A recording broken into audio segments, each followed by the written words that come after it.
I just cannot stay away from you guys. It's your girl Chief Freeze.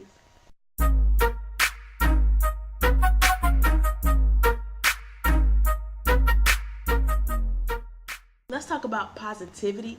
Let's talk about living a better life for yourself. And let's talk about exes. I know y'all are used to me coming on here and being extra negative about everything that I say. F this, F that. I don't like my exes. I don't like these girls.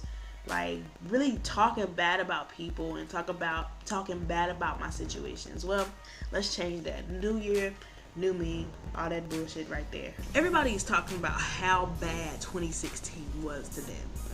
2016 was fucking amazing to me.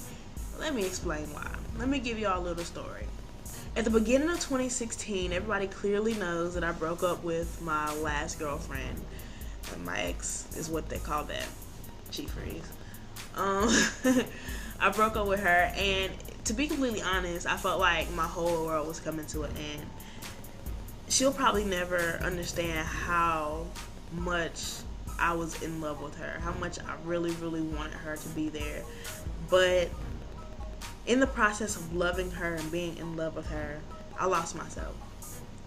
And I had so much built up anger from the entire relationship and the relationship before it that I literally blew up. And in that blow up, I ended our relationship. I wanted a forever with this girl. I wanted a family. I wanted a life. I wanted a marriage. I wanted kids. I wanted pets. I wanted all that gay ass shit. And to hear her say that's not what she wanted with me.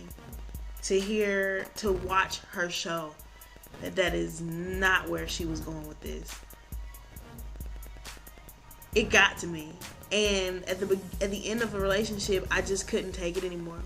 I couldn't even pretend that that's where I wanted to be. And I'm 100% sure that I showed it. And it was just the end to something that I thought was the best thing ever. And don't get me wrong, I'm not here to bad talk her. She's an amazing individual. Like, personality wise, outside of relationship things, she's amazing. And anybody who gets with her that can get her to that level where she'll want a forever is going to be a lucky person. I'm just not that person, and that's something that I had to deal with myself. At the beginning of the year when we did break up,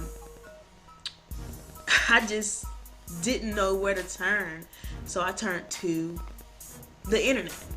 I made a Plenty of Fish account and I tried to make friends. I had no intentions of actually being in a relationship with any of the people that I met there. I wasn't ready for that. I'm still not ready to be in a relationship, but I just needed somebody there. After being unsuccessful with that for the most part, I just needed to indulge in someone, so I used all of my energy on what was my best friend at the time. I spent so much time with her because I needed someone there. And at the time, to be completely honest, I feel like that's what she needed too. So we both needed it. So we just used each other. It wasn't until about late August that I just wanted to find my inner peace and my inner happiness. What ended up happening was that instead of going out with big groups of people all the time, I found myself spending time at the bars, at the clubs, but at the same time spending a lot of time with myself, getting to know who I was as a person, because I completely lost myself in that entire relationship, and I didn't know who the fuck Ivy was anymore. I knew who Chi was.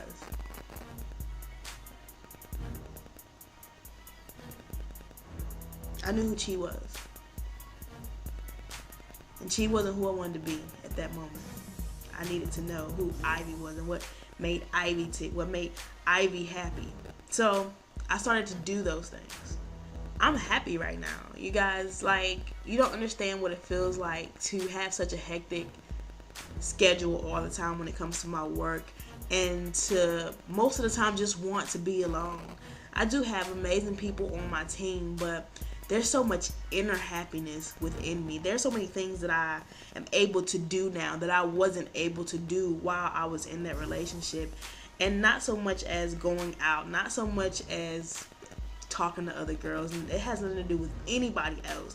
Like, I felt like I couldn't even think the way that I know that I can think.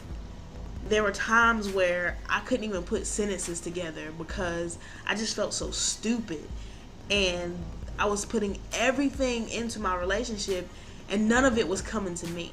So for me to be able to find myself again and be able to make complete thoughts again and know that I was not being controlled by my outer self. Someone who hasn't found that inner peace and happiness does not know what it feels like to wake up happy, to go to bed happy, to smile 95% of the time during your day because you're just so happy with life. And I feel like every experience and every step of 2016 got me here.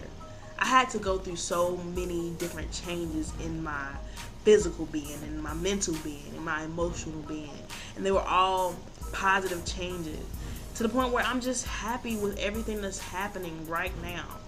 I have very, very good people on my team that are here and they have my back. I have a great support system when it comes to family. And I just want more people to focus on themselves and making themselves happy before they can focus on making someone else happy. Like, I never thought it was true when I heard the saying, you can't make yourself happy. You can't make someone else happy if you can't make yourself happy. Until I actually got here. And when that person comes along that can compliment me to a point where I feel like they fit into my life, they fit into my lifestyle, they fit into the world that I'm creating for myself, then they will be there. So I'm urging each and every one of you to make 2017 about being a better you, being positive, and being the best that you can be for yourself. Don't judge me. You don't know my life. I'm out. Deuce.